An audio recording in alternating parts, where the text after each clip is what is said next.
Welcome to the Cold Case Christianity broadcast, the only Christian case-making program hosted by a cold case homicide detective. J. Warner Wallace has been investigating cold case murders in Los Angeles County for over a decade. His work has been featured on Fox News, Court TV, and Dateline. For more information about Jim's work and the case for Christianity, please visit coldcasechristianity.com. Now, here's your host, J. Warner Wallace.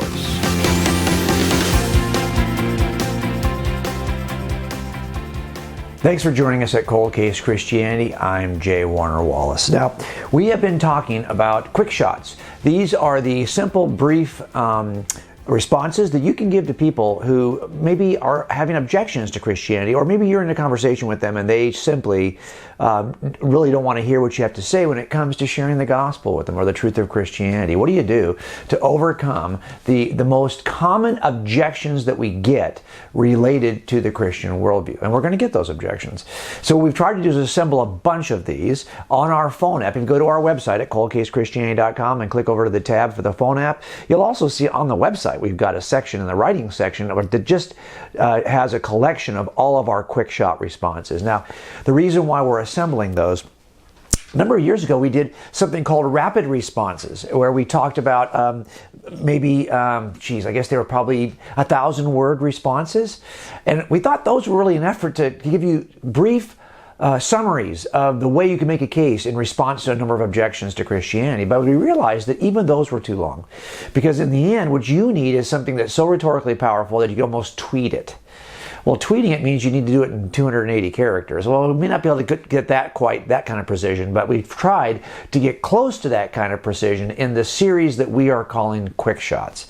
And you'll see those on our website and in our phone app. The whole thing that drove this was a desire to create a phone app that you could use so quickly that you could even step away from the table where you're having a conversation, look down at your phone app and grab that single short paragraph that's available to you on one screen, and be able to use it to turn a corner in a conversation.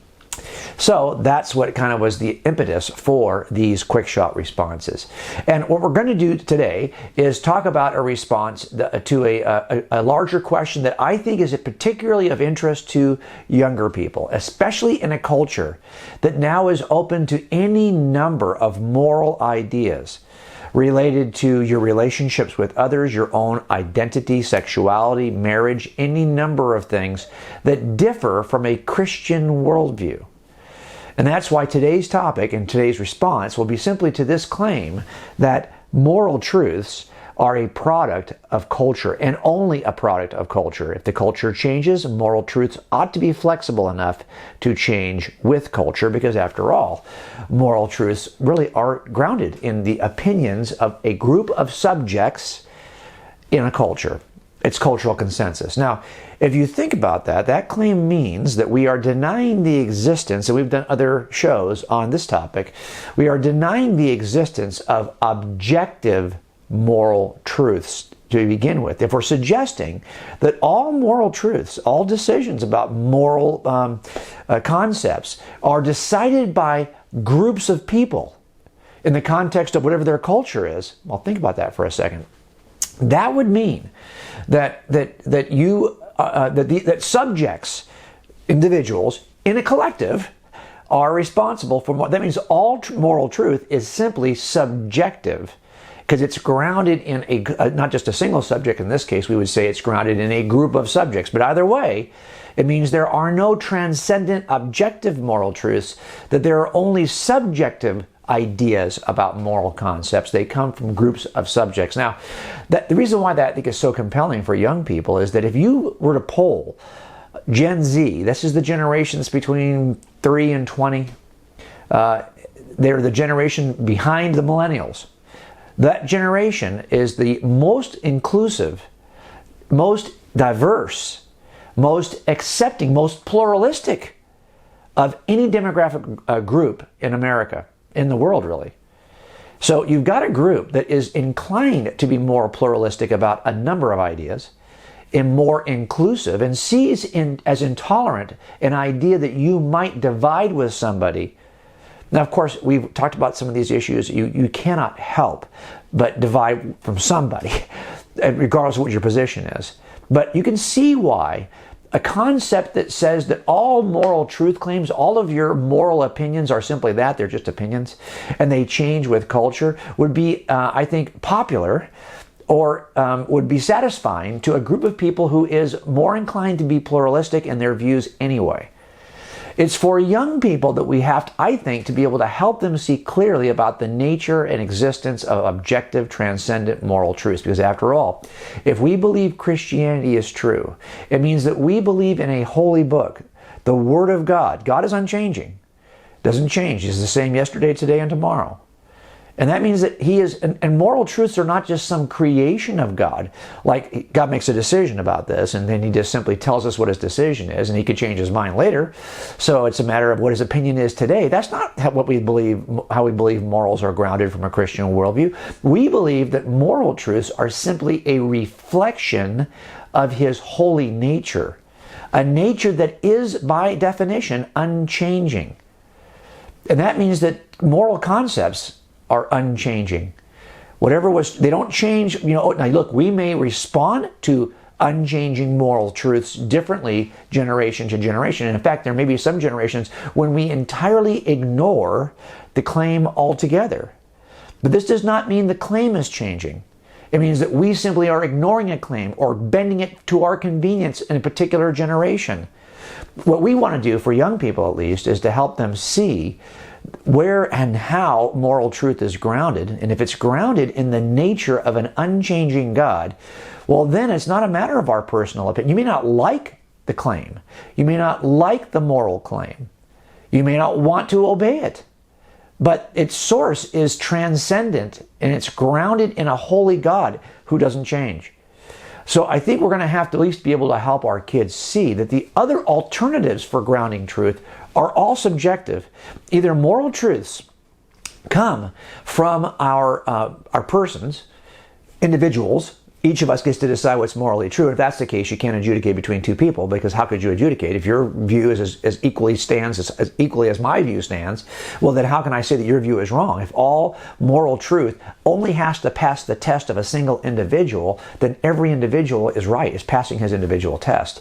And if moral truth is grounded in subjects, groups of subjects, like cultures, well, then so those are your options. Some way of grounding moral truth subjectively, or some way of grounding moral truth objectively. So what I want to do in this session is talk about how to respond to this question. This is why it's so important. By the way, before I even get to this idea that the claim that moral truths are grounded in by cultural consensus, cultures decide this, I want to take a second to talk about another way that people have tried to ground moral truths objectively. Someone named Sam Harris has argued that moral truths are grounded in our pursuit of human flourishing. They're really part of what it is to be a human in our genetic code. To flourish as a human, these moral values best aid our flourishing, best aid our well-being, and that's why we end up adopting them. But the problem with that, of course, is when you say flourishing, do you mean survival? Because I've seen lots of people historically act poorly and act immorally, and they have actually aided their own tribe's survivability.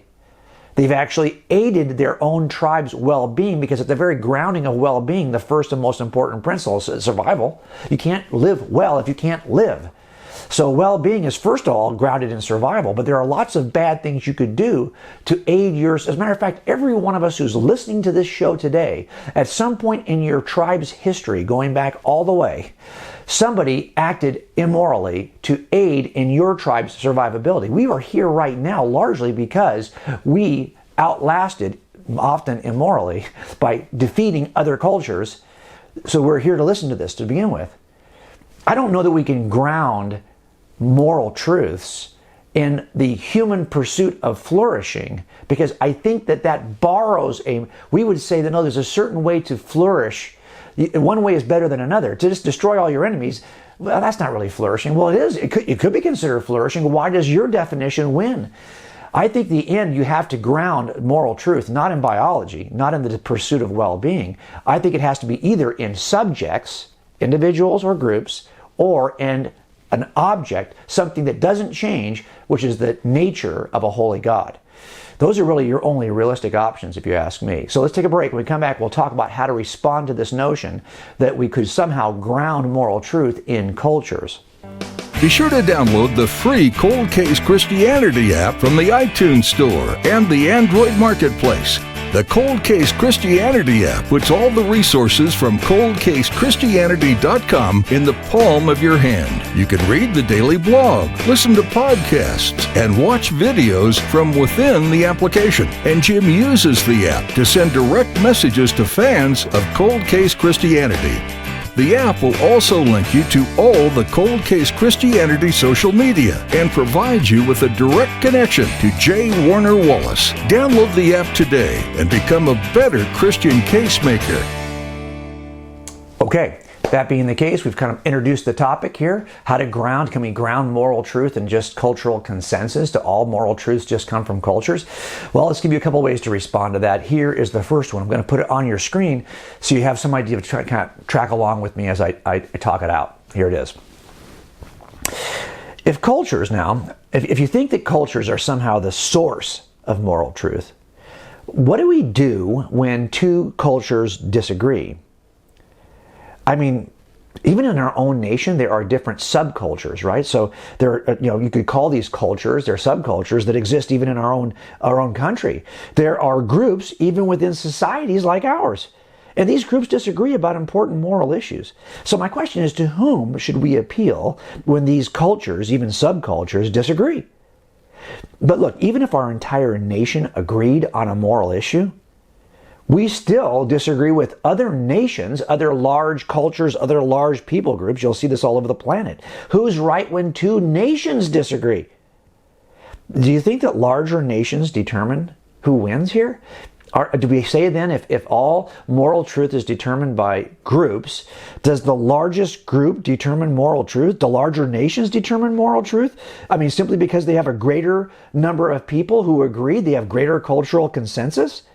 Look, if groups decide what's morally true and what's acceptable on the basis of their own consensus, are you prepared to submit to larger groups then? Because there's a group out there called China that outnumbers us by a large margin. Are you prepared to submit to whatever China believes and accepts as a culture is morally true? Can you see the problem here? One of the problems here is that we'd have to say then, when two cultures disagree, that either there can be no settling, that both are equally true, even if they hold opposite views. That seems silly to me. Or we could say, well, the larger group, because they outnumber us. So if there was just one nation on planet Earth, you'd have to count heads to see what the majority believes, right? Well, China would be the largest group. So my question is, are you prepared then to live out to its furthest extent this idea that cultures determine what is morally acceptable? I don't think most of us are.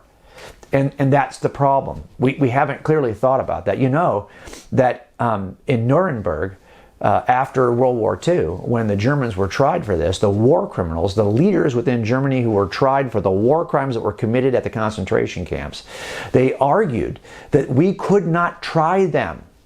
We could not try them because their culture affirmed their activity. And they argued in a sense that because cultures determine what is morally virtuous, then their culture affirmed their activity in those camps. That's how they got promoted. That's how they got to be captains and generals in those camps. They did what was asked of them. So how can you then later prosecute them? Now, there was a tribunal in which 3 countries provided a justice in which to try these war criminals. And ours was a man named Jackson. And he said in the trial that and I've looked for this quote, right? I know that whenever I would do jury trials, in criminal trials in Los Angeles, my prosecutor, who's a dear friend of mine, John Lewin, would always use this quote. When talking about law and whatever in front of the jury, he always had a couple of slides from this particular justice. So I have tried to research this to see, because he's often quoted as having said and he does say something like this, similar to this, that there's a law above the law. They rejected this idea all three justices rejected this idea that these folks had an excuse, that their culture had affirmed their moral views. And they said there was a law above the law. But what I believe they intended there was that these three victor countries together outnumbered. This was their law was above the law of Germany. Is that what we're prepared to do? Are we prepared to say that really the law that's above the law is simply the law of the victorious country or the victorious group of country? Because if we do that, what we're really saying is might makes right. The largest group that believes something gets to determine if that is actually a morally virtuous act. And you don't want to be there if we happen to be defeated by a country, an immoral country that happens to outnumber us. What we want to be able to do is point to something that transcends even the victorious country, which I believe there are. Otherwise, you could never adjudicate between countries. But we can adjudicate between countries, not because we won and you lost and we outnumber you now, but because there is a source for moral truth that transcends all of us, even when we deny that source's claims about morality, which we often do. So we would point to something that transcends even the victorious country. But you can't do that if there isn't a source for moral obligation that transcends the victor, transcends the majority. So that's my first way I would respond to this claim. What do you do when two countries disagree about a moral act? If countries decide, cultures decide what is morally true, you might say as the opposing culture that you don't like it, you don't agree with it, but how could you rightly condemn that country? How could you rightly stop that action if what they do is determined by the group and they've decided it's true and it's virtuous? That's a problem for this view, this idea that cultures determine what is morally true.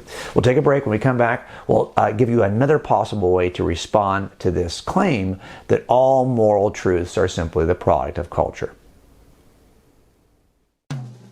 Connect with Cold Case Christianity on social media. Visit the Cold Case Christianity homepage and click the social media icons on the top right toolbar. Jim is active on Facebook and Twitter, posting the best apologetics articles from over 250 Christian blogs around the country. You'll also find links to Jim's Instagram, Pinterest, and Google Plus accounts, along with a link to the Cold Case Christianity YouTube page. Stay connected with Cold Case Christianity and become a better Christian casemaker.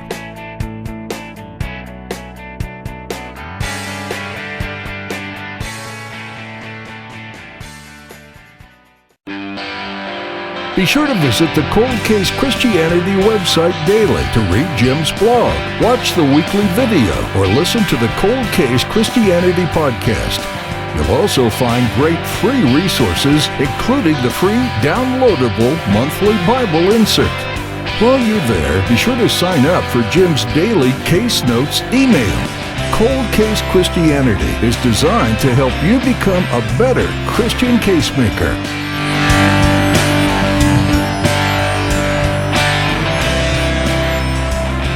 Okay. So now let's take a look at a second way, the last way we're going to talk about today, to respond to this idea that moral truths are all grounded in the opinions of cultures. I'll put it on the screen so you can track along. Here we go. Okay, if cultural consensus determines what is morally true, have you thought about the implications of that? I mean, how large does the consensus have to be? Think about it. Not everyone in a culture agrees, but what we typically do in a country like ours is we vote on these kinds of issues. So how, and then we decide what is law. We decide. So my question is, what if people are divided on an issue, say 49-51, by the narrowest possible margin, but the majority does, and it's only a 2% majority here. The majority does. Let's make it a 1% majority. It's 49.5 versus 50.5. Okay, we've got a majority now, but it's a pretty slim majority. Would you allow 51% of people to determine what is morally acceptable just because they happen to hold this really small, slim majority? I mean, think about this for a second. We have had historical moments in the past in which we have argued about what is morally acceptable, and moral reformers have disagreed with the moral consensus of a majority. For example, how could someone like Martin Luther King Jr., effectively call an entire nation to reform, when at the time he started this reform, his moral position was held by a relatively, comparatively smaller number of people. In other words, he held the position of the lesser group, with the lesser subgroup within the culture. Most people agreed with the laws just the way they were that discriminated against black people. They just did. So how is it that somebody holding a position that's unpopular, relatively, comparatively unpopular, how can he make a case against the majority? If cultural consensus, now think about it, the first day that Martin Luther King Jr. decides to begin this movement, that first day, by definition, he holds an immoral position. Why? Because if cultural consensus determines what's morally appropriate, people who hold a minority view are by definition immoral. And on that first day, King would therefore have been immoral for disagreeing with his culture. So my question is, to what or whom can someone like a Martin Luther King, a moral reformer, point to if moral truths are determined by the very cultures they're trying to reform? It turns out that in order for us to have true moral reform, then morals have to be grounded in something other than culture. Because, by the way, if it's just a matter of swinging and getting more people on my side of this issue, what's to prevent people in the future from getting more people back on the other side? Does that mean that it would be okay to enslave people at some point in the future, to treat them poorly at some point in the future, if I can get more people to agree? Think about that for a second. This is the problem. The problem is also trying to figure out, well, how big does the majority need to be in order to make it a moral, if you're split, and there are some issues right now in the country in which we are relatively split, there's a 40-ish to 50-ish, something in the 40s versus something in the 50s break on a number of important moral issues, even when it comes to issues related to pro-life and pro-choice, pro-abortion movements. I mean, you can see that the country is split. Now, the question becomes, are we simply going to say that by the way, why do we trust court rulings? Why do we appeal to courts? Because we're really appealing and saying, hey, we need a group that will tell us, based on at least in our country, an objective, unchanging document called the Constitution. Now, at least that's the way it was originally seen to be treated. Although we're disagreeing here, what does this objective, unchanging standard we've established for our country say about it? So you see how we always appeal back to an objective, unchanging standard. Now, by the way, if you believe that standard is not unchanging, that it is malleable and must change going forward, right? Well, then we're going to have the same, then everything is a matter of cultural consensus. And I think most of us know that doesn't work. Because to suggest that works means you might say I reform some moral issue, but it just means that right now in this generation we happen to agree with Martin Luther King Jr. But if in the future we don't, it'll swing back and we'll see Martin Luther King Jr. in a very different way. And that's okay, because all moral truths are simply, no, we actually believe that what he argued for was objectively, transcendently true, even though the culture didn't yet agree. So that was a good example of the fact that we don't in practice want our moral truths to be grounded in the willy-nilly, ever-changing opinions of groups. Because there will be a time at some point when you hold some truth to be transcendently true, and then you're going to find yourself in a situation where your group disagrees. And we have to make a decision. Are we just going to submit on this? This is why this is so important for young people. Jesus didn't just come to save us. Of course, that's why he came, to save us, right? From ourselves, from a holy God who judges fairly imperfection and corruption and sin and evil, of which we all dip our toes. So that's why Jesus came. But I think a lot of our young people are willing to go that far with Jesus, but do I really want to listen to his unchanging, objective, transcendent moral views? That's what I think is becoming less and less popular. But make no mistake about it, if the culture is throwing the moral teaching of Jesus under the bus, they are also throwing Jesus under the bus. You can't separate these two things.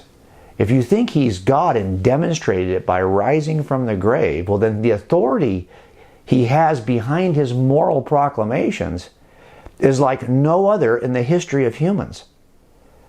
If you rise from the grave, I'm sorry, you get you get to have some authority because you've demonstrated you're something other than every other moral teacher in the history of humanity. So I think it's important for us to be able to help our young people see how, yes, these are grounded. By the way, everyone wants their moral truth claims to be grounded. Don't be foolish about this. Even moral reformers believe that these moral truths transcend cultures because they're trying to convince the culture not that this smaller group is right, but that there is a truth claim that transcends both groups that we ought to be paying attention to. And this is exactly, by the way, what Martin Luther King Jr. did. He didn't appeal to the rightness of his own experience. As a minister, he appealed to God's word. And this is why so many of his speeches are steeped in the words of God through Scripture. That being said, I think it's important for us to help a generation that is so... And let me just rabbit trail one quick thing before we finish today. I want you to understand that the one descriptor that is often used with young people, and we just wrote a book about this called So the Next Generation Will Know, because we wanted to help you to reach and communicate to Gen Z believers. The one thing that is often used to describe this group is that they are digital natives. They are digital natives. In other words, you and I, we got a smartphone at some point as an adult. But young people have had a smartphone since they were born. And they have had access to information like no other group. The diversity of information like no other group. They don't have a problem getting answers. The problem is they're not quite sure who to trust for the answers. And that's a problem because it's an authority problem. Right? We have to help them see, which is why it's so important, and I'm glad you're watching shows like ours. We have to help them see why the Christian worldview is true. And in the context of our relationships with young people, if they're our kids, if they're our students, if they're in our youth groups, in the context of our relationships, we get the opportunity to pass on truths that don't depend on cultural consensus. And that's going to help us, I think, then to make a case for moral truths that don't depend on our cultural consensus. In a generation that's not sure who to trust, we have an opportunity to be the persons, to be the people they can trust. So I hope that helps you to think a little bit more about the nature of moral truth and how it's grounded, and helps you to take a step toward showing young people how moral truth is grounded. And we'll see you right back here next week at Cold Case Christianity. Thanks for joining us at the Cold Case Christianity broadcast. If you're interested in more information about this week's topic, please visit coldcasechristianity.com. For a thorough investigation of the reliability of the New Testament Gospels and the case for Christianity, be sure to purchase Cold Case Christianity, God's Crime Scene, Forensic Faith, and Alive.